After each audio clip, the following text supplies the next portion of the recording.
Welcome back to another technical deep dive here in the debug zone. Today we're tackling a big question and breaking it down with insights from other users. Hopefully this clears up some misconceptions and helps you get the answer you need. So buckle up, stay a little curious, and let's jump right in.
And that's a wrap.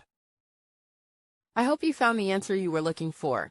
If you did, take a second to hit that subscribe button. It really helps out. And let me know in the comments which solution worked best for you. See you next time in the debug zone.